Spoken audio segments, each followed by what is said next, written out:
I'm really excited to introduce to you guys Devin Cozart with the Montana Department of Public Health and Human Services. Bit of a mouthful. I've been practicing that one, Devin. She comes from, well, she's speaking to us tonight from Helena, Montana, where the Montana Department of Public Health and Human Services is located. And she's going to speak to us about highly pathogenic avian influenza. She's going to give us a great overview. I've heard this presentation before. You're going to like it. It's concise, it's important information, it's relevant, and very timely. And then right after Devin, we have Emily Kalazek from Montana Department of Livestock. She's going to continue the conversation about HPAI from the Department of Livestock's point of view and what the current status is, where it is in Montana, where it's not, and what we can do to protect ourselves and our livestock at home. So as far as housekeeping goes, this session is being recorded and will be available publicly on MissoulaEduPlace.org website. I will email it to those that have registered, and it will be available on MSU Extension's YouTube channels. So you'll be able to search it there. If you are here tonight, you have the advantage of asking questions. So after each about 20-25 minute presentation, we will have a short Q&A, a little bit longer one at the end. So stay on if you have really specific questions about your situation or the situation of HPAI in Montana. So with that, Devin, will you go ahead and get us started? Yeah, I'd be happy to. Thank you. Hi everybody. As I was introduced, my name is Devin Cozart. I'm the vector-borne and zoonotic disease epidemiologist with the state of Montana. And it's a mouthful, but what it essentially means is I track diseases that spread from an animal or an insect to a human. I'm going to talk about HPAI or highly pathogenic avian influenza today. Keep in mind for my portion of the presentation, I am not a veterinarian. I will be passing this off to a veterinarian. So while I will give you an overview of what's happening in the state, Emily, following me, will go into more detail about what that looks like. So just be prepared for additional information from her. But to start out, I really want to kick off with just an understanding of what HPAI is and what we're talking about with this virus. So this can get a little bit complicated. If you have questions, feel free to put them in the chat. Feel free to ask. Please ask questions if you have them about it. Um, it can get really complicated really quick because this is a flu virus, and flu viruses love to change their identity and love to try to complicate situations. So HPAI, highly pathogenic avian influenza, this is a flu virus naturally that is adapted to transmitting between birds. So think about how we have a seasonal flu for humans. We have flu season comes around in about October or so every year. Birds can also have their own type of flu virus. They are not unique to that as well. There can be equine flus and dog flus, for example. And HPAI is a type of bird flu virus. In this situation, waterfowl are really the primary carriers for that. And what that means is that waterfowl are going to be the type of animal that hosts this virus naturally. These are the ones that spread it and that typically have it from season to season. What ends up happening is waterfowl passing through an area can possibly pass this virus to domestic poultry, or domestic flocks such as chicken and turkey flocks. Um, and other wild birds in some cases may also spread the virus. There are many different types of HPAI. So when I say HPAI, I'm actually referring to many different types of viruses. Keep in mind there is not only one, and they do not all behave the same way. So when I say highly pathogenic, and what that really means is high mortality, high death, right? So highly pathogenic avian influenza at first sounds really scary, and if you're a chicken, it is. These are actually named based off their impact to domestic chickens, particularly, right? So when we say highly pathogenic, we do not mean that is very deadly to humans. for example. We don't know what the impact on a human might be if they get a highly pathogenic avian influenza virus, but we do know that it will take out most chickens that get it. So in contrast, we also have something called a low pathogenic avian influenza. And that is going to be a bird flu type virus that causes mild illness in domestic chickens. Um, and so what that'll look like is kind of like, our seasonal flu where sometimes you might get a little bit sick. You might get the sniffles, that kind of thing. So it's going to be a lot less impactful on those chickens. So just keep in mind that name, that HPAI name refers to the mortality and the death rate in chickens. In particular, to be named a HPAI, that virus has to cause over 90% mortality within 48 hours in poultry. So we are again talking about the impact on chickens. And this can get really complicated. All these H's and N's you see on the screen here, these are different types of flu viruses. I'll go over that in just a second. But sometimes, consider this just a name for now. Don't get lost in the numbers or anything like that. Just this is the name of a virus. In some cases, some flu viruses can, in some cases, be highly pathogenic, and in other cases, be low pathogenic. Even though they have the same viral name, they can get even more detailed and more specific from there. So this H7 and 9 right here is not a typo. It can be either, depending on the individual type of virus. So for the point of this presentation, just to keep these concise, if I say HPAI, in most cases, I'm going to mean the current problem virus in the United States, what is actually causing issues when I refer to HPAI. And currently that is a type of H5N1. Again, for now, that is just a name, but it is named H5N1 for the particular type of flu virus. Particularly that is of clade 2.3.4.4b. AH5N1 is the full almost entire name of this virus. And I will bring up why this is important. I promise I'm not just throwing this at you to throw lingo around. What I want you to do is be informed and know what you're looking at when you read this virus name. And when you contrast this to other situations that have happened with other types of H5N1 around the world. So let's talk about terminology a little bit. There's a lot of words thrown around in regards to HPAI and what those words mean. Quite often, they mean almost the same thing, but are more specific categories of the same overarching concept. So if I just say flu, that is the least specific that I can get. A flu virus, there are many, many types of flu viruses. Within that category, flus can be flu A, B, C, or D. This is a influenza A type virus. Within that, we have avian or bird flu. So this is a type of flu virus that primarily transmit between birds, and that is what that means. Within that, we know this is categorized, as I just went over, as a HPAI, so a highly pathogenic avian flu. So we know it will cause higher mortality in domestic poultry. Within that, this is a type of H5 virus. Again, that is a viral name. And within that, H5N1, and then even more specific than that, we have H5N1 clade 2.3.4.4b, which is even more specific. And if you're a veterinarian covering this, you care about even greater detail than this. So that is not as specific as we get with the name of this virus. Flu viruses change all the time. We don't just rename these things for fun. What ends up happening is they alter themselves greatly and they have to have a new name constantly. So you will find more and more specific examples of what this virus is called as you get more in depth into the research on this. So this is just, I promise I will not be quizzing you at the end of this. This is just to show you how complicated it gets, right? So this is a map of just different types of flu viruses and what they can infect. So this up here, this is what a flu virus looks like. Nothing particularly exciting, but this is where those H and N details come from. These are just proteins on the surface of the virus, and they are classified based off those proteins. So we have different types of H's and different types of N's, and that's how they are named.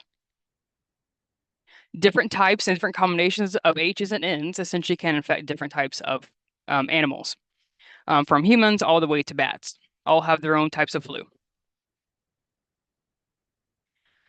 So I mentioned before that this is a seasonal flu, among birds, but it can compare to a seasonal flu in humans, right? So what is the difference?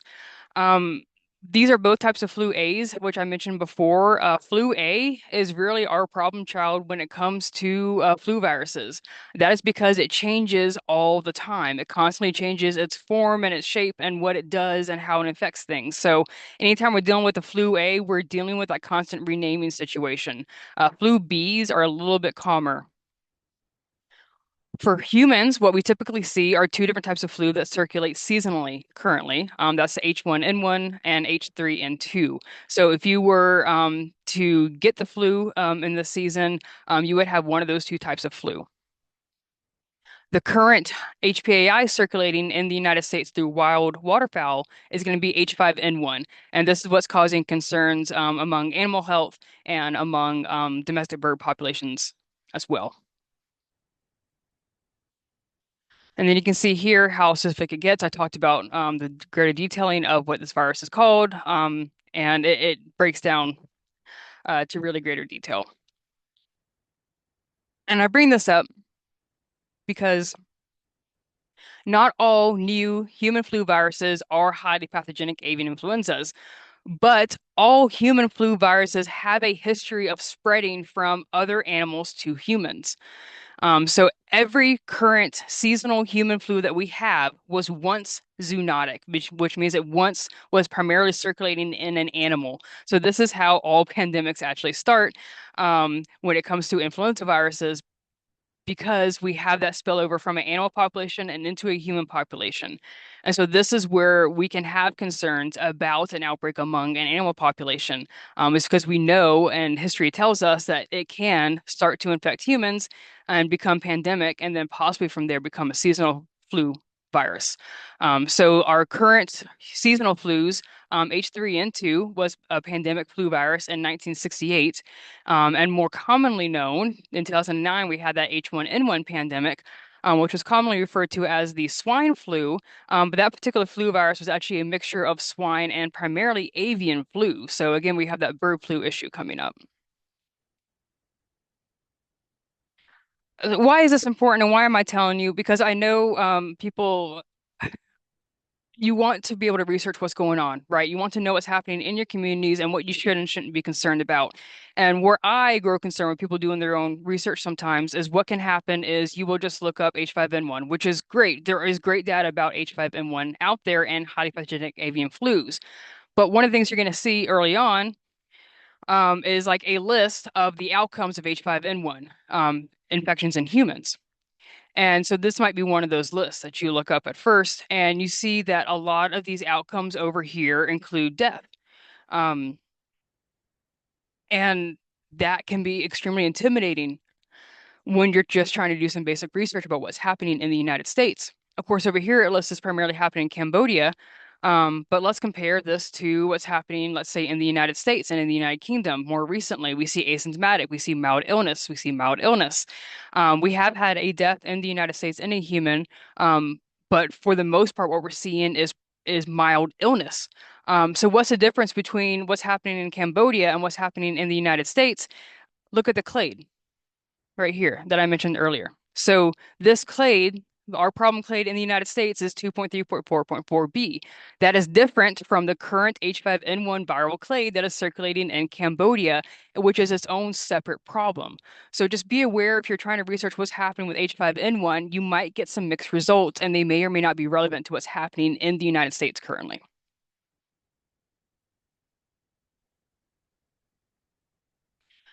So just a brief history and a comparison of H5N1 outbreaks. I mentioned that this is H5N1, has happened. We've had outbreaks of it before, even in humans.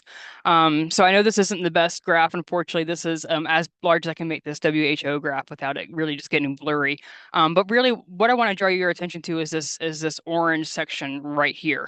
And this was an outbreak in Egypt that occurred of H5N1 among humans. This was all driven by humans encountering infected birds. This was not human to human spread. This was all direct interaction with sick birds. And it did cause a localized outbreak that then thankfully died back off again. So we have seen isolated outbreaks of H5N1 occur in other parts of the world. Overall, we've had over 900 cases of H5N1 in humans since this was identified back in 1997.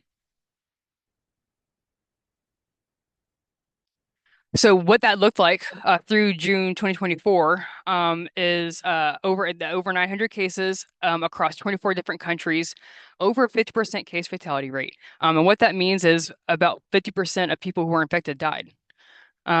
This is again one of those high numbers that can cause a lot of concern early on, but again, this does not reflect what we're currently seeing in the United States with our cases, which are mostly mild illness, and in some cases asymptomatic. In terms of recent other outbreaks of H5N1, there's been one in 2006 with 115 cases and one in 2015 with 136 cases. 2015 was one I mentioned before in Egypt, nearly all associated with poultry exposures. But what we did see with some of those was rare, and again, this is going to get a little bit jargony, rare, non-sustained instances of human-to-human transmission during that 2004 and 2007 era across multiple countries. What that means is that there were a few instances where this virus went from a bird to a human to another human and then stopped there. So there was human to human transmission, but it did not continue. It went from a human to another human and then stopped. That second human did not continue to spread that illness. It did not transmit to anyone else from there. And where we have seen this happen is in situations, especially in regions that don't have regular access to good health care. Oftentimes, what results is that when somebody is really sick within a household, another household member cares for them. And so that results in some really close contact between the two people, between the patient and the caretaker, where the caretaker is not wearing any PPE, any protective equipment. And so they have a greater chance of developing an illness as a result. So just that really close, really sustained contact between two people has, in some instances, again, with other types of H5N1, resulted in a single case of human-human transmission. And I bring this up because what you might see if you're, again, out there researching what's happening with H5N1 is some really weird wording that says something like, what I often end up having to write is the current H5N1 virus associated with outbreaks in the United States has not shown any evidence of human-to-human transmission. And that is because, again, the current H5N1 in the US has not transmitted from human to human. But other outbreaks of H5N1 have shown that it is possible, but with a different type of H5N1 virus. So that can be the reason why looking into this can feel difficult and really get complicated very quickly. So let's talk about what actually is happening in the United States now. So this actually started back in January 2022. This was when we first started detecting H5N1 in wild birds in the United States. This was following a known outbreak that was occurring in Europe. And then we did watch it come this way. By February of 2022, we had our first detection in a commercial poultry flock. And then actually in April 2022, we had our first HPAI human case reported in the United States in Colorado. This wording here is intentional. So we had our first HPAI human case. What that means is of all the HPAI different types of viruses, all the different highly pathogenic avian flus, this is our first ever case of a high path flu in a human in the United States, and it was H5N1. It wasn't until March that this kind of changed a little bit. And Emily will go over a little bit more about why that is and what we really saw among animals with this virus. But in March of 2024, we had our first H5N1 infection identified in dairy cattle, which was extremely interesting. And then by April, so pretty soon after, we had our first human case of H5N1 associated with dairy cattle exposure in Texas. And then by May, we had two more cases of humans infected with H5N1 following exposure to dairy cattle. So we saw a big change in how we normally approach a bird flu, right? Now we're also worried about humans interacting with dairy cattle as a possible exposure to this virus. So what's happening with H5N1 and how is it spreading? We are still researching this, right? If anything, I think this infographic is a little bit out of date now. So we know that wild birds are transmitting it to poultry. We know that poultry are able to transmit it to humans. We know that cattle can transmit it to poultry. We know that cattle can transmit it to domestic cats, for example. We have learned that, of course, wild birds can also transmit it to something like a domestic cat. In terms of humans, humans are becoming infected following exposure to cattle and to poultry. And I do believe we're also seeing some poultry to wild bird interaction as well, possibly the virus going back this way, but that's more for Emily to address. So a lot of arrows going everywhere on this. This virus has been very active in transmitting to anything that is also not a bird. So we're starting to see, or at least we saw, more cases appearing in animals that we didn't normally associate with this virus. So a summary of what is happening. This is a summary just with our current case counts over on the left. On this right side is a great visual and a great resource for you. And what this looks like is the USDA is consistently mapping data and collecting data on what's happening in animals. So down at the bottom, I have this link. Obviously, you can't click the link. But if you just type something like USDA HPAI in backyard birds, you can find a web page that'll lead you to a graph like this that'll show you exactly how many detections have occurred in the last 30 days, how many confirmed flocks we've had in the United States. You can also find information on mammals that have been affected in your area. So let's say if there have been any bears that have gotten HPAI, if there have been any other wild birds that have gotten it. The USDA collects all that data and keeps it in a nice, concise location for you. And I highly recommend looking that out and taking a glance at what the data they collect. It's a great resource to have and to keep tabs on if you're curious about what's happening with H5N1 in the US. So, at least among humans, the CDC has a different graph that you can look at. And they are keeping tabs on cases in humans. And there's going to be a little bit of discretion here if you're looking at human data sometimes, just as a warning. You'll usually see me, for example, report there have been 72 total human detections reported. That does include one death. The CDC currently counts 71. That is because just based off the years they're counting in their data, that first human case in Colorado in 2022 was not included, and they do note that down at the bottom here. So you can see a discretion of one number sometimes with whether or not that outlier in 2022 is being counted in the current data. But regardless, just over 70 cases in the US.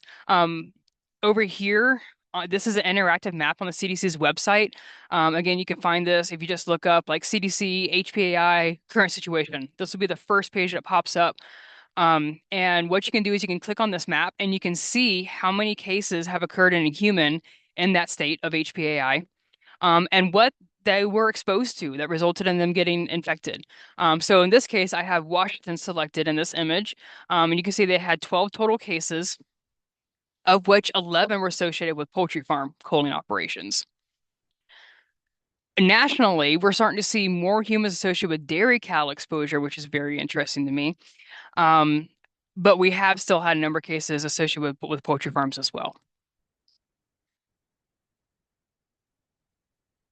So what's happening in Montana? Again, you'll hear more about this from Emily, but just to give you an overview, we have not had any human cases in Montana, so there's not a whole lot of data for me to give you right now in terms of the human impact. We've also not had any dairy cattle, but we have had a number of positive poultry flocks.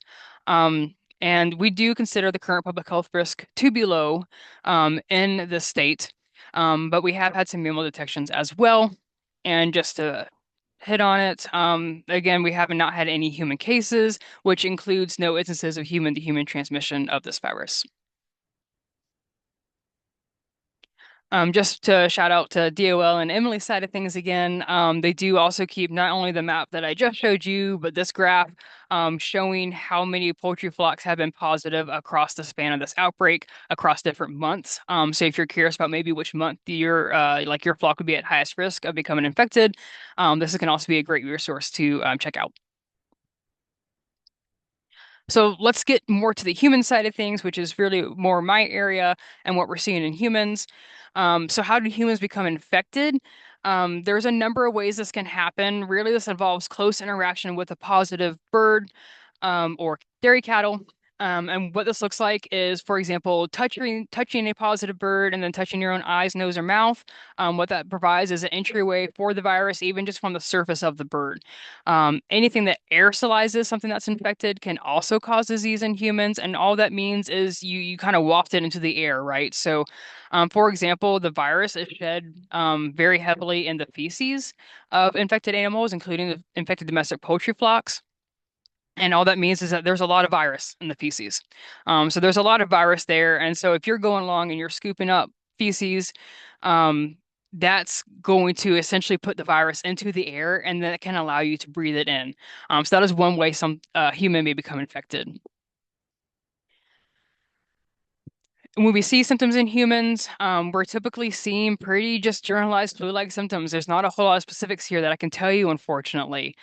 This looks like eye redness, mild flu-like symptoms. It is a flu virus, right? So flu-like symptoms, cough, sore throat, fatigue, maybe a severe headache that won't go away, shortness of breath. It can progress to pneumonia, and it can progress to requiring hospitalization.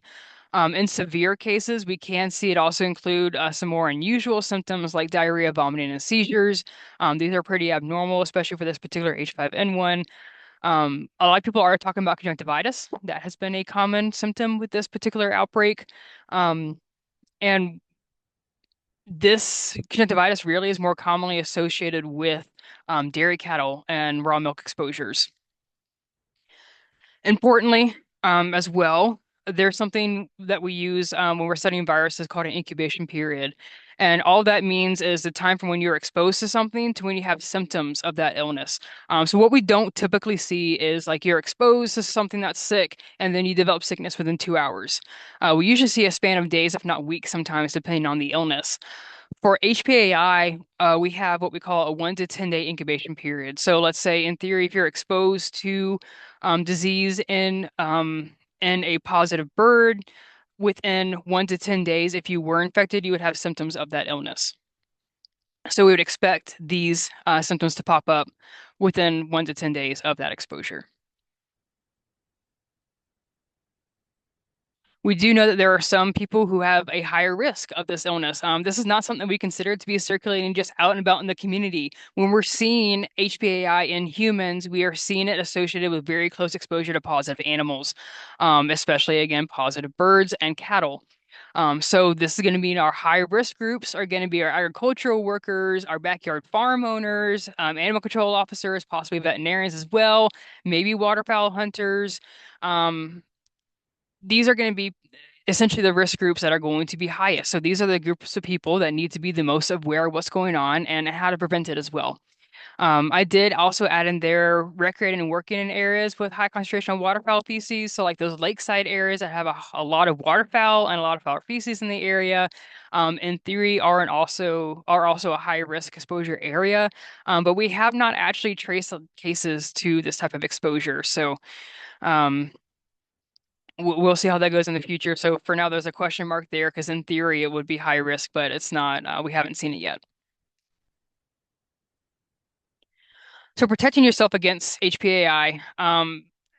Emily will talk more on this going over in the future, but just to stress, this is not something that's going to happen when you're outside caring for your backyard birds while they are healthy and active and looking good. It's not going to just pop up in them and then go to you before you know your birds are sick. You will know your birds are sick. They will be visibly sick if not dead or dying. So in situations where you're going through your day-to-day interactions with your birds, Emily will go over some general um, it's like safety procedures to follow with that, but we really don't expect much. You don't have to only pet your birds with gloves on your hands. We do highly encourage hand washing afterwards for a number of reasons, including things like salmonella. Washing hands is a great way to reduce your risk of any illness, but we don't need you to be in this full high exposure Tyvek gown, gloves, mask, just for day-to-day interactions with your birds. Um, we do expect PPE to be worn, or at least we hope PPE would be worn if you're interacting with your birds while they are sick or dead. and you are working on cleaning up the area, if you know you're going to have a possible exposure to HPAI, or if that flock is a known HPAI positive flock, then we start talking about PPE wearing. Um, so that is going to look like the Tyvek and the gloves and the mask, um, and essentially just being as protected as you can be. But that number one thing that you can do is just be aware of the signs and symptoms of high path flus in your birds and to be ready to take those precautions if necessary. We also see some additional risk when it comes to wild animals. So people who are trying to, let's say, catch a sick goose so they can get it to a rehab facility, that kind of thing. Really, please try to leave this fish, wildlife, and parks where possible. So go ahead and call Fish, Wildlife, and Parks. I'll have that important number coming up here in a minute, rather than trying to handle it on your own. Um, if you do have to handle it, again, we do recommend wearing PPE. That does include eye protection, and that does include respiratory protection, so like a mask, for example. And then making sure that you're washing your hands afterwards and ideally handling that animal with gloves. Um, in addition, we do see some possible risk for waterfowl hunters. Again, this is a theoretical risk because you know waterfowl carry it, and sometimes can be asymptomatic. So field dressing and preparing game in a well-ventilated area is highly recommended, as well as wearing, again, those disposable gloves. When finished, washing your hands and equipment and surfaces. Definitely wash your hands before you eat, drink, or smoke anything, and don't do that while processing. And then cooking game meat thoroughly as well is very important. So this is what we know in regards to what's happening with HPAI right now. H5N1 circulation is maintaining in wild birds and waterfowl, so we know it's there. It's best to just, especially if you know you're in active waterfowl season, you can assume that it is nearby and that you need to take protective measures to protect your flock. We are seeing sporadic, so just occasional spillover, so transmission or disease in domestic birds. We're seeing sporadic spillover into wild mammals, and we're seeing sporadic spillover into other livestock and domestic animals. We know that the virus is shed heavily through the feces and saliva of infected waterfowl, as well as domestic poultry, and through the milk of infected cattle. People are commonly infected through, again, that close, unprotected contact with livestock, particularly poultry and dairy cattle. The highest risk groups being people who are interacting with sick or dead poultry and people who are interacting with raw milk handling from infected dairy cattle. We are not seeing human-to-human transmission. So I'm just going to go over a little bit what to expect with your bird flock. Again, you'll get more information from Emily on what the symptoms are going to be here. But let's just say, in theory, you see symptoms in your birds. What are you going to do now, right? So number one, reach out to your veterinarian. If you do not have a veterinarian, reach out to our Department of Livestock, and they have veterinarians on staff who can assist.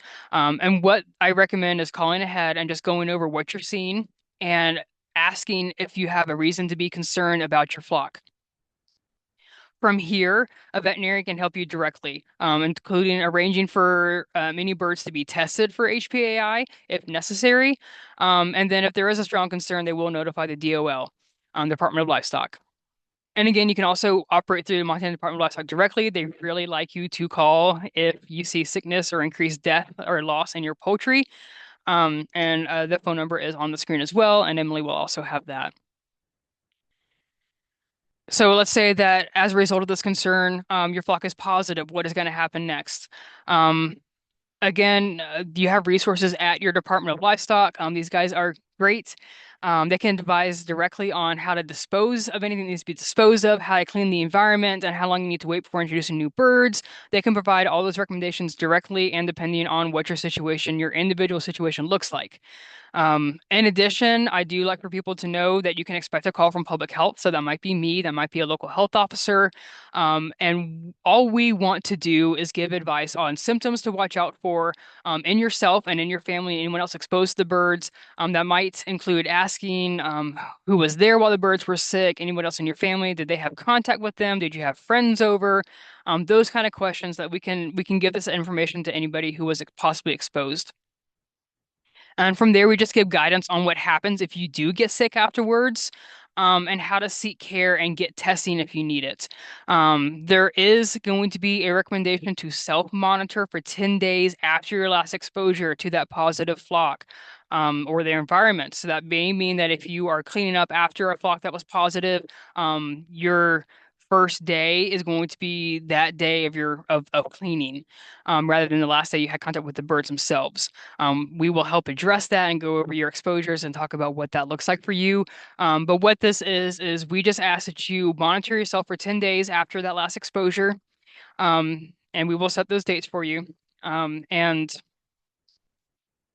just looking for any signs or symptoms of flu or highly pathogenic avian influenza in yourself. So, taking your temperature, knowing if you start to feel feverish, if you start to get a cough or a sniffle, if you start to have body aches and headaches, if you know you're getting sick, we need to know that as soon as possible. And what we can do is, again, to help you get testing. In many cases, we can also pay for that testing. So there's some incentive, right? We can pay for the testing, the actual test. We can't always pay for the actual healthcare visit, but we can pay for the test. And as long as you call ahead, we can also give whatever facility you're visiting a heads up that you are going to be coming in because they have to take their own special precautions. So to give them that warning, you're really doing the hospital or the care agency a big benefit with just giving them a heads up that you are on your way and you've had this exposure previously. So that is the extent of our involvement currently. Just going over that 10-day monitoring period, we might do a few check-ins depending on your level of exposure. So for example, if you say, well, my birds were dying and I picked them up and I hugged them and I had all this unprotected contact. We might decide that, hey, we're going to call you every other day and just check in and make sure that you are not feeling sick. If you are somebody who did not have direct contact with the birds, but you might have felt clean, but you were wearing PPE, you might check in on day one and then just call again on day 10 and say, hey, how you doing? And that's really what our role is currently. And just trying to make sure that people are staying healthy, and that they are aware of what symptoms to watch out for and how to be tested if needed.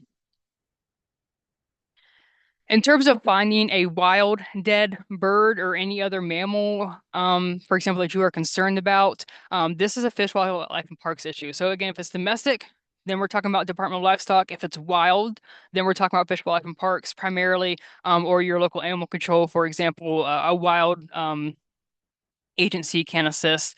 Fish, Wildlife, and Parks does have a main contact number here, where they are available to talk about high path flu. And sometimes they can come out and collect the animal directly. Otherwise, if you find a dead animal, if they can't come out and get it themselves, they will provide guidance on disposal if necessary, so they can walk you through what that should look like. There are regional offices. For example, there is one nearby in Butte. There's one closer probably to your area. I just listed this as an example of a regional office, basically. But you can look up their regional offices, and these may lead to somebody who is closer to you directly. But this main number, if you just want one number to write down, is a great resource. If you have been exposed to a wild bird that ends up testing positive for high path, again, same process. You will hear from somebody at the health department, and they're just checking in, going over those symptoms, and providing some guidance and that 10-day monitoring period recommendation. So I think that is all from me, guys, in terms of my part of this presentation. This is all my direct contact info. Again, I cover high path flu, but I also cover all other illnesses that are spread like between humans and animals or humans and insects. So feel free if you ever feel the need to give me a call. I am available and happy to take questions about pretty much anything. So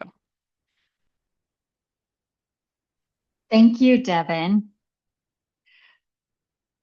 So just to round out your presentation, I have a question.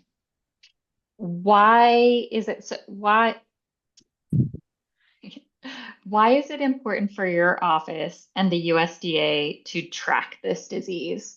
Like it sounds like it's not in Montana. It's not a high health risk for humans. So why is it important for your office to track yeah. it and stay up to date? That's a great question. So it's important for us to track it because if you go back and look at what I mentioned with the history of flu viruses and spillovers, they have a tendency to cause pandemics in some cases. And so where we can, we want to prevent that from happening. So if we're tracking what this virus is doing, we are getting closer to knowing if it's might be going to be about to change and to cause a pandemic. We also, again, this is a big, especially on the side of the USDA and DOL, this is a big animal health concern right now. This is impacting animals for sure, and Mhm. they do need to track that input. So they have a whole different investment in it than like we do from the human health side. For us, there is a point where a virus, currently what we're seeing with H5N1 is it's really just not well adapted to humans, which is great. We have been lucky so far, and that is luck, right? And that luck starts to run short Mhm. the longer and longer this goes on. The more exposures humans have, uh, the more likely we are to see a change in this virus to where it starts to like humans instead. And that may not happen. This may go away like it did in Egypt, what I mentioned with that outbreak, or it may hang around and it may cause more problems. And what can happen is this virus can start to go from human to human to human to human. And if that change occurs, I also expect a change in the outcome. So that would represent a big change in this virus, and we could see it start to become more deadly or less deadly, or just stay the same. We don't know what will happen. So because this is a big unknown, we do want to keep track of what is happening. Well, I'm very glad that people like you are keeping track of this and Thank you. paying attention. Um, My last question to you is, it sounds like the people at higher risk, like people with backyard flocks, those that are intensively engaged with dairy cattle or large poultry flocks, even hunters and falconers that are out handling waterfowl. Is it, do you think it is something that that those higher risk groups should be using more PPE day to day in handling their flocks, or is it wait for symptoms from the bird and then use PPE? If you're talking about a backyard flock, I think it's okay to wait for symptoms. Now, again, there are other illnesses that can be spread from, like from a backyard flock to a human. Again, salmonella is a big one that we usually go to for that. So we do still recommend some hand washing. Or if I've talked to a few backyard flock owners who like really like to handle their flock, but they do so like with a towel on their lap, so they're not getting a lot of feces transmission like to their own lap, that kind of thing. Hmm. That's just kind of preference, and of course, the more you do, the less likely you are to get sick. Waterfowl can become a whole different problem because they can sometimes show symptoms and sometimes they don't show symptoms at all. So if you're like a waterfowl hunter or if you're trying to collect a sick duck and take it into a wildlife office, we don't know how likely it is that it's going to have high path flu. It could, again, have symptoms or not. So I think for waterfowl hunters right now, it's a great idea to take some extra precautions because we know this is out there currently. We know we're seeing a lot of H5N1. And I think just knowing that it's circulating means it's a good idea to just take some extra precautions while we're watching it. All right, thank you. Yeah, thank you. We are taking questions through the chat box if anybody has a pressing question. Um, We'll give that just a few more seconds. I'm not seeing anything. Emily, you've got your presentation queued up. Looks great. And you can unmute and take it away. All right. Thank you, everyone who's joining us this evening. I'll turn my camera on just to introduce myself, then I'll turn it back off.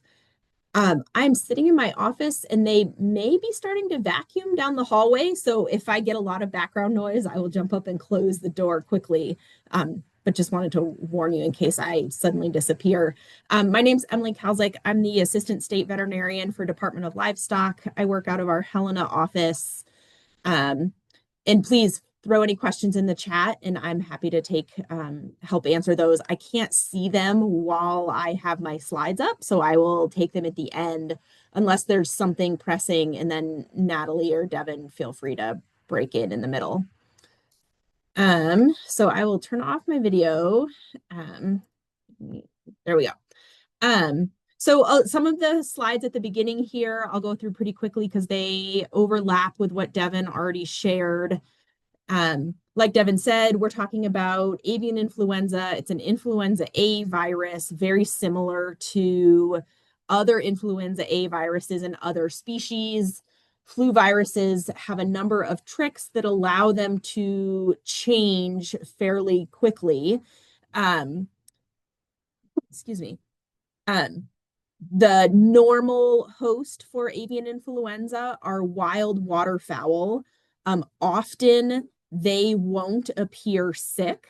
Um, it is normal for wild waterfowl to carry a variety of avian influenza viruses, a mix of H and N types. It is a little bit unusual. Devin mentioned our current outbreak started back in 2022 and is a little bit unusual that we have seen a very the same virus persist in wild waterfowl for this long. Normally they turn over more quickly. We also have found this virus now in many species of wild birds. So even though we think of wild waterfowl as the natural reservoir for these viruses, we have them in all sorts of birds of prey, all sorts of perching birds, all sort of what we consider peridomestic. So the sparrows, the starlings, the pigeons, the magpies, we have seen them in a variety of wild birds at this point. And again, we call it highly pathogenic because of its effects on domestic poultry. So our current outbreak started back in 2022. We have had over 200 million birds affected so far in the United States, with over 2,000 flocks, a mix of commercial and backyard. We have seen this in all 50 states and Puerto Rico. And you can see down here these different lines on this epi curve here are each year of the outbreak.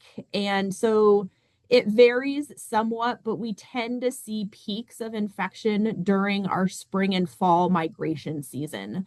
But this outbreak has also been unusual in that it didn't go away in the summer and winter.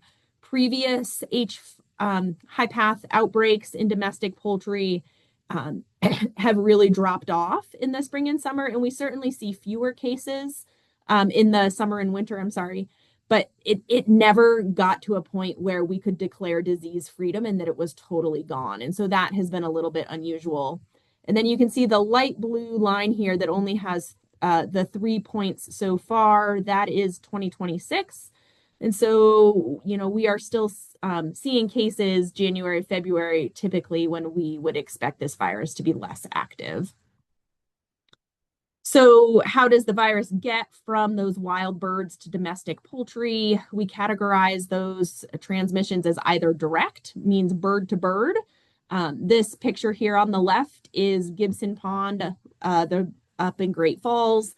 You can see this white domestic duck is swimming right next to the seagulls and Canada geese who are wild. And so you can have direct bird to bird transmission, or we categorize the transmission as indirect, meaning there is virus contaminating either feed and water or on equipment, clothing, footwear. Usually that contamination is from manure from wild birds that then gets tracked into an area with domestic poultry. Signs of HPAI in domestic poultry, far and away, the number one sign we see is sudden death. Birds look fine one day, and then within 24 hours, most birds are dead. That is the most common thing we see.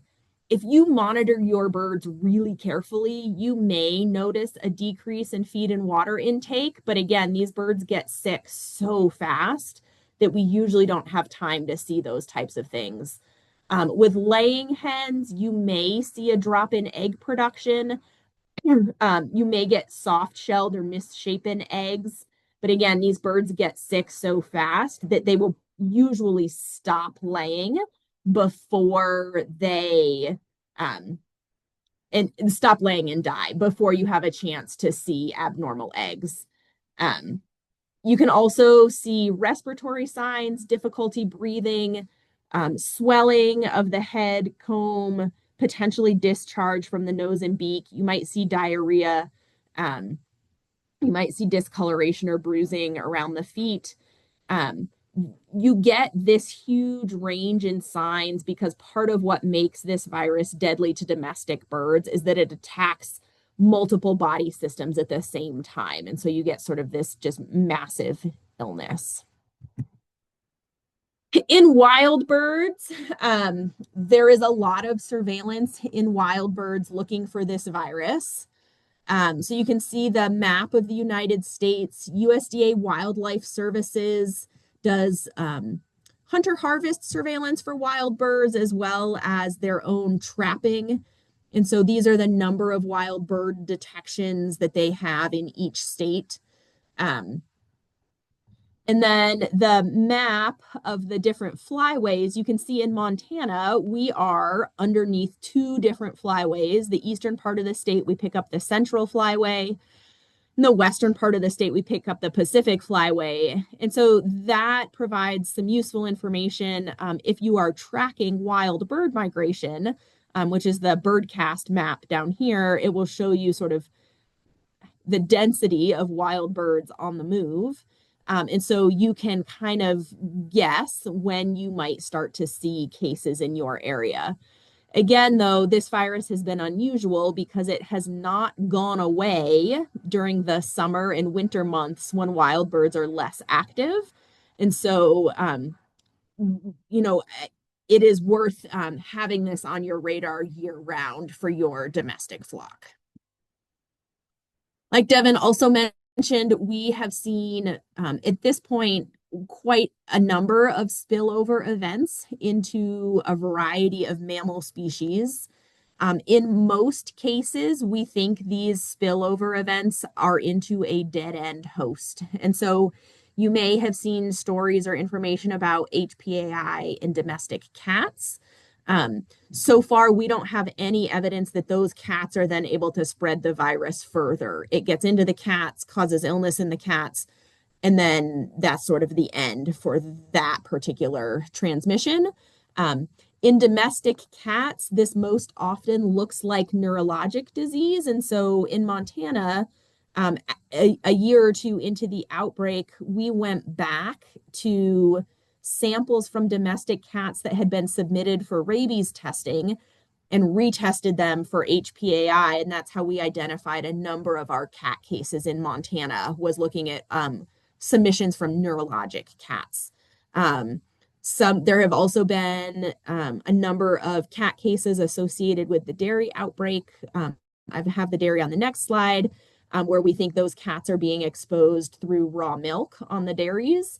Our Montana cat cases, as far as we can tell, are all cats that went outdoors and were most likely exposed to wild birds that they were either catching or that had died and the cat was eating.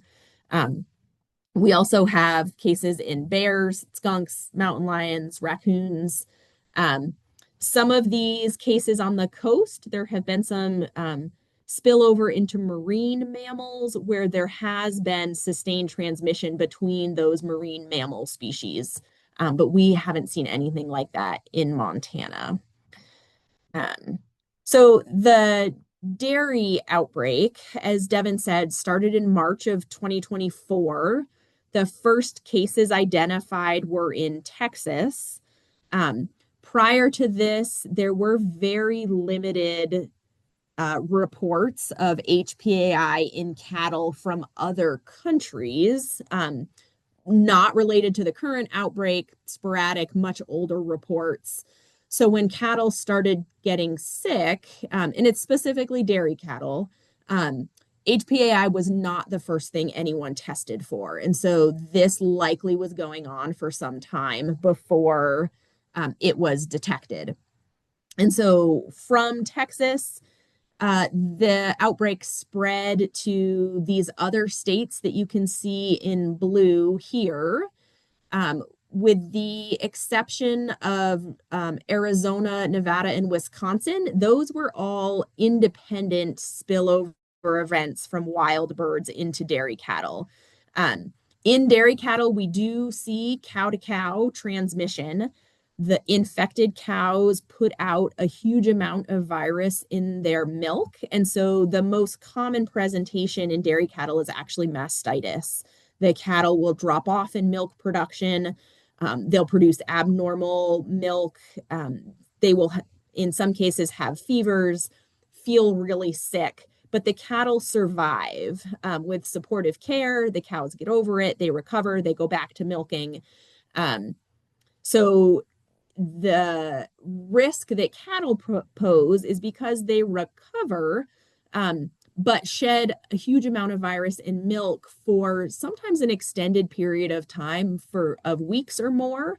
There's a lot of chance for employees on those dairy farms, especially in the parlor where there's a lot of exposure to milk, to be exposed to that virus. So California and Idaho, two of our biggest dairy producing states in the country, have had long-standing, ongoing infections in dairies. These are enormous dairies, with some of them with tens of thousands of cows. And so it is really hard for those dairies to get these infections cleaned up. And again, most of these states on here, most of these cases we've identified are related to that initial spillover from wild birds to cattle that occurred in Texas sometime in late 2023, early 2024, and then spread based on cow movement from there. Nevada, Arizona, and Wisconsin, those were all independent introductions, separate spillover from wild birds into dairy cattle. And then we saw a similar pattern where it spread cow to cow on the affected dairies. But they have, those three states have very different dairy industries that are smaller herds, more isolated farms. And so they were able to prevent that virus from getting out of their state. So in Montana, we've had those domestic mammal detections that I shared previously. We have had no cases in dairy cattle in Montana. We've had 40 affected poultry flocks as part of this outbreak. Our first was in April of 2022. For animal health, we talk about either backyard versus commercial, which is a size distinction, how big the flock is. But you'll also hear us say poultry versus non-poultry, which is a distinction made for international trade purposes. A little bit later, I've got a slide sort of walking through how we determined our response to a case. And it has to do with that, with some of those definitions that are based on international trade agreements that the United States maintains with other countries. So our most recent case in a domestic flock was January in Gallatin County. We also had a Carbon County case in January. We have not had any domestic birds reported since then, but we have seen ongoing detections in wild birds. I saw a red-tailed hawk come across from the lab today. We had a skunk a week or two ago. And so we know this virus is still out there on the landscape in our wild birds.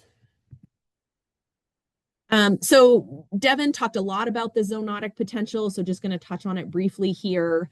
Right, zoonotic means that it's normally an animal disease, but has the potential to cause disease in people. Most of our human cases are from dairy workers, right, exposed to really high levels of the virus in the parlor when milking cows, or in poultry workers who were assisting with depopulations on very large poultry facilities. So these are indoor buildings, lots of dust, poultry manure, litter, feathers.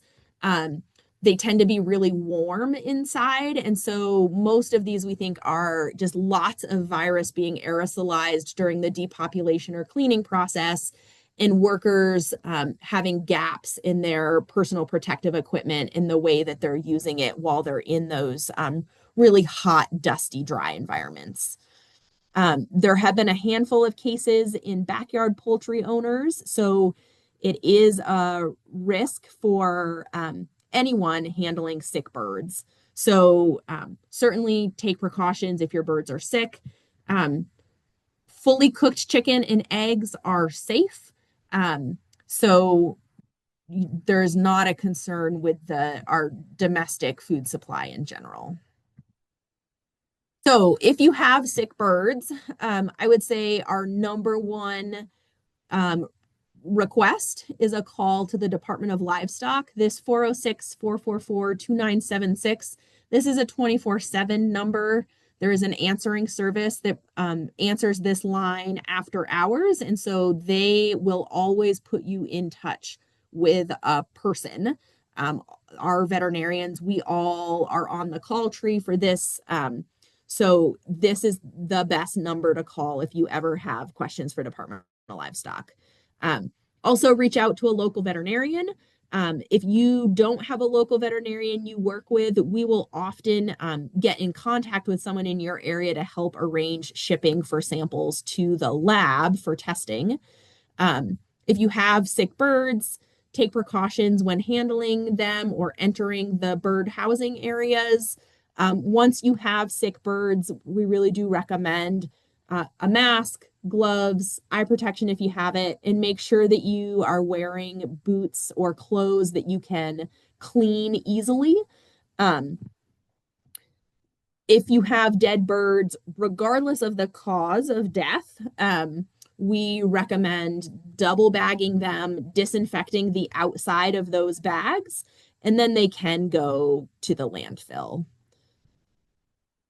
So if you call, we call them sick bird calls. If we get a sick bird call and it is suspicious for HPAI, our first step is to arrange for testing at our veterinary diagnostic lab, which is down in Bozeman. So depending on where you're located, we may send someone to pick up dead birds from you. We may send someone out to collect swabs, and then we would send the swabs to the lab. We may ask you to drop the bird off at a veterinarian's office. It kind of depends what resources we have in the area. But we send samples into the diagnostic lab for initial testing. Anything that is positive at the lab then gets forwarded to the national lab in Iowa for confirmation and further characterization. So, like Devin talked about, there's all these complicated ways of naming virus.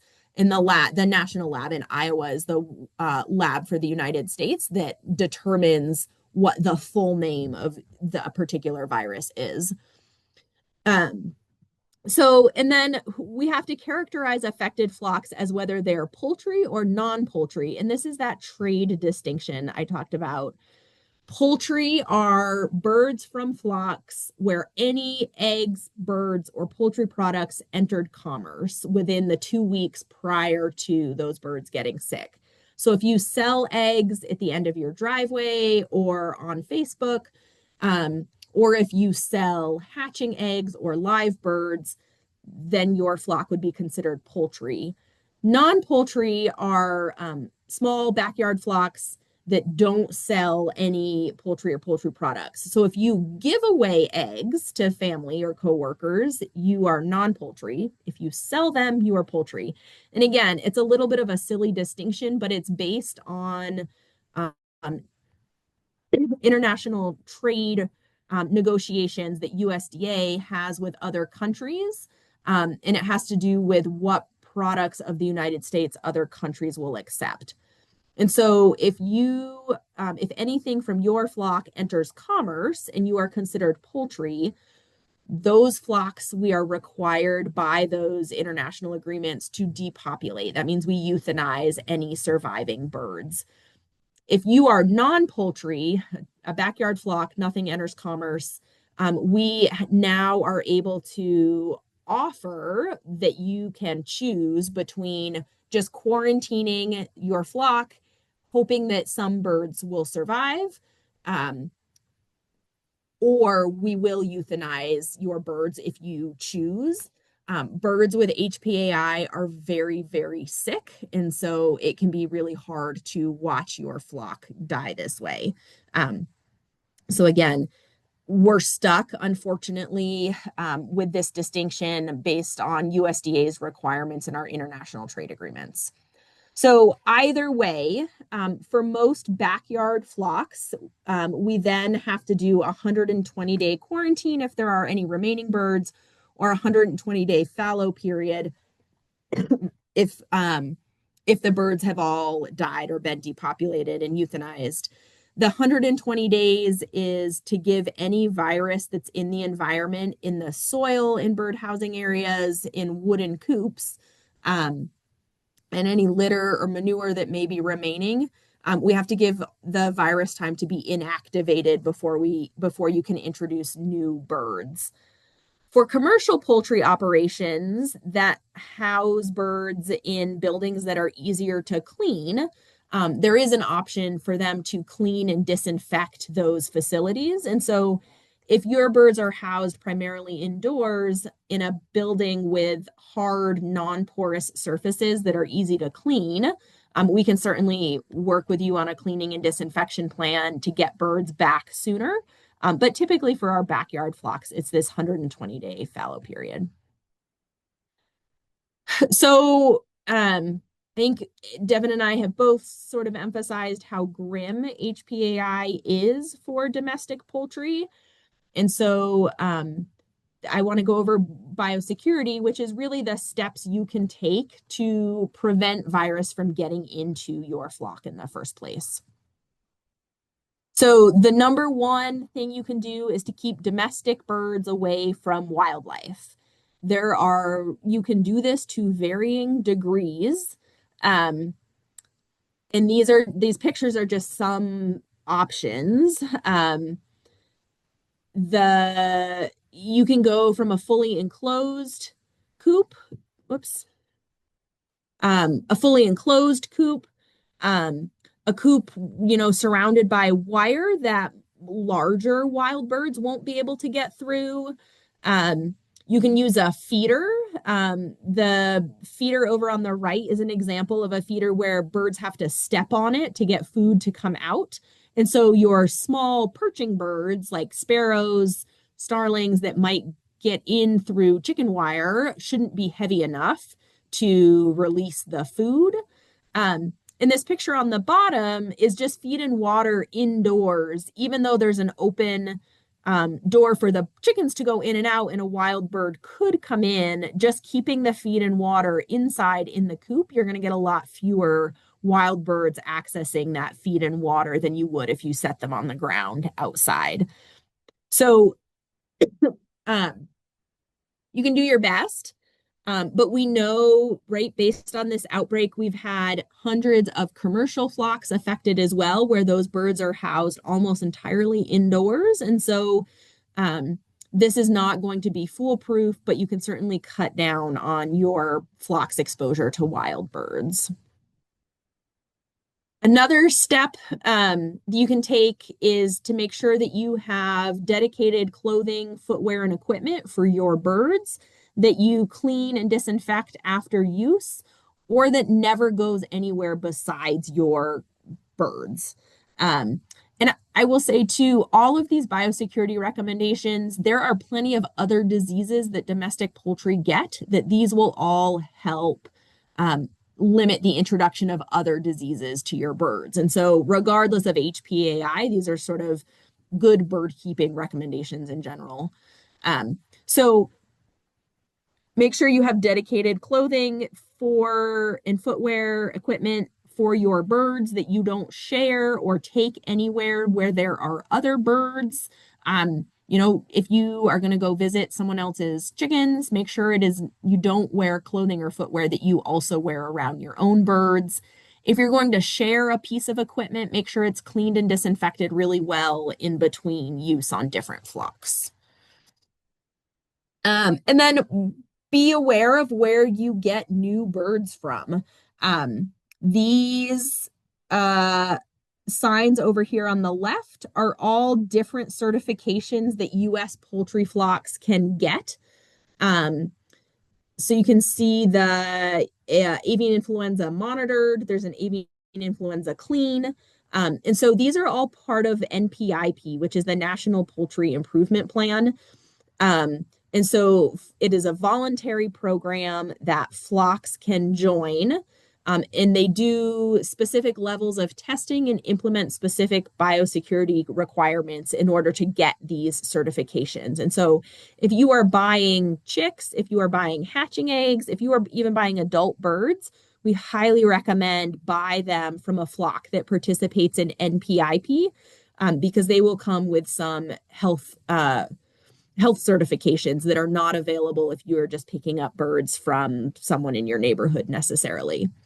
And then the quarantine sign is a reminder that if you bring new birds onto your property or into your flock, or if you have show birds that may leave to go to a show and come back, that all new birds should be quarantined away from your main flock for, we recommend 2 weeks, before you let them mix with your other birds, just to make sure that they don't show any signs of illness that you might spread to the rest of your flock.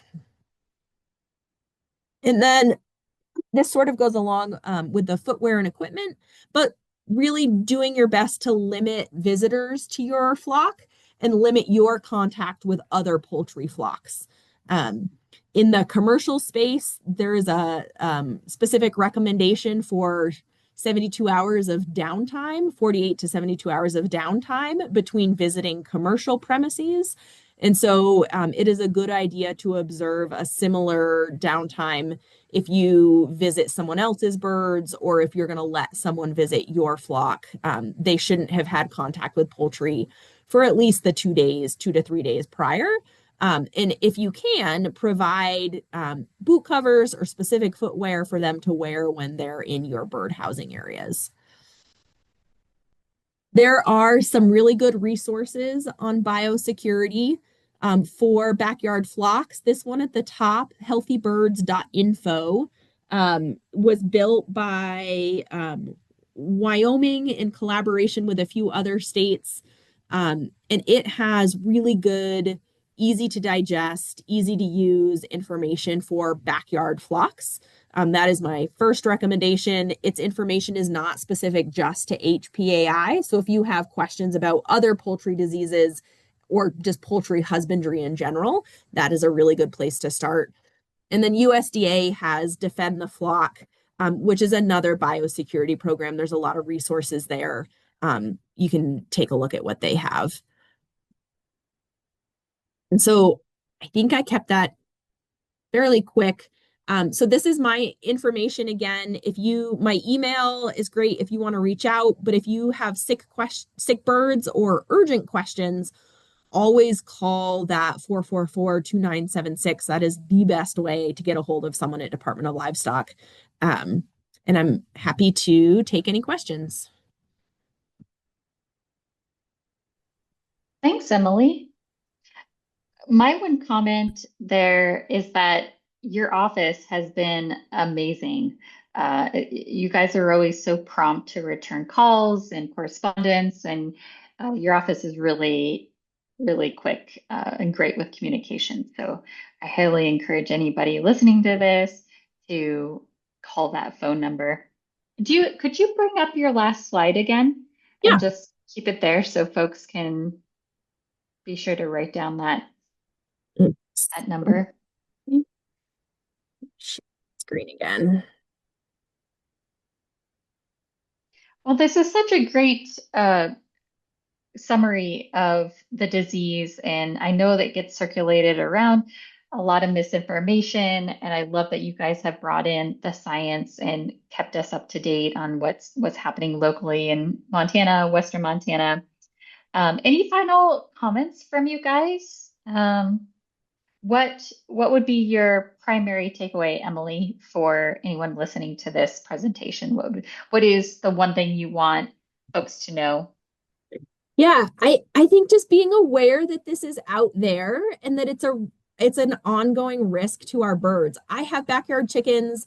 I still let them out to wander around my backyard, right? It's such a hard balance between we love having our chickens, around, we love watching them, but also knowing that this is out there and it's a risk, and really thinking about your individual location. If you have an irrigation ditch, maybe figure out a way your chickens can't, get into the irrigation ditch because that's most likely where the wild ducks and geese Mm-hmm. are. Or if Mm-hmm. you have a pond in your backyard, right? Think about the potential for mixing there. If you have ducks and geese, our domestic ducks and geese definitely get this as well. And so, especially if you have ducks and geese that you have maybe a kid pool or some other water source for them, right? That's a huge attractant for wild birds. Oh, So yeah, thinking that's a good about point. thinking about how you do those things, how you can discourage wild birds from your backyard.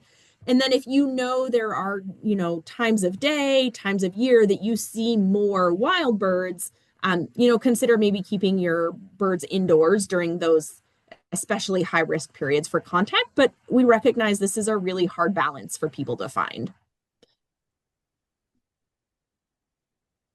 Yeah, just one level of many to care for our animals. Mhm. I will be putting those resources that you mentioned on our Ag Talks page. So for folks who are listening or curious for more or want to find these links, just Google or go to your search engine and type in Missoula County Ag Talks, and I'll be posting there this recording as well as the resources pages provided by both Devin and Emily. But thank you guys so much. We don't have any questions in the chat, so I'm going to wrap it up and say goodnight to you all. And thank you again so much for spending your evening with us. Emily, Devin, you guys do great work. We appreciate it. Thank you for the invitation, and thanks to everyone who got on. Feel free to call the department or shoot me an email directly if you ever have any questions or need any resources. Yep, same over here. And yeah, thanks you guys for being here and thanks for the invite. Have a good night, everyone. Again, Google Missoula County Ag Talks for the recording, as well as the resources links, or call a Montana Department of Livestock or Montana Department of Public Health and Human Services. Have a good night. Cheers.